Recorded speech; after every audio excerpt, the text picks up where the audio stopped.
ভাবি ওটো ওটো দেরি হয়ে যাচ্ছে, স্কুলে যেতে হবে। চলে আসো চলে আসো চলে আসো।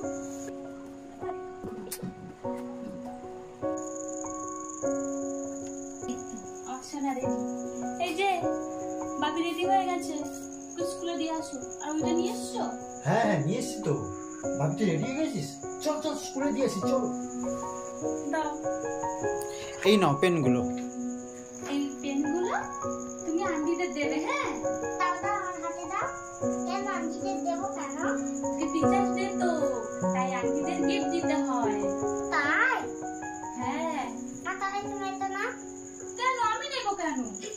ওটা তো তুমি আন্টিদের দেবে। তুমিই তো আমার প্রথম শিক্ষক। আমি তোমার কাছ থেকে কত কিছু শিখেছি। কথা বলা শিখেছি, হাঁটা শিখেছি, পড়াশোনা শিখেছি। এ বাবা রে, আমার সোনা বাবু। সোনা মামা। হে ভাবি তুই মাকে পেন দিলে আমাকে দিলি না তো? তুমি আমাকে কি শিখিয়েছো? তোকে যে আমি ভান্ডারে টাকা জমানো শিখিয়েছি। বাবা আমি তোমার কাছ থেকে অনেক কিছু শিখেছি। এটা তো তোমার জন্যই আছে। কই দিয়ে এই ভাবি সব পেনগুলো তো আমাদেরই কি দিয়ে দিবে, আন্টিদের কি দেবে? আরে ঠিক আছে, এত চিন্তা করছো কেন? আমি যাচ্ছি আবার পেন আনছি, ও গিয়ে আন্টিকে দিয়ে দেবে।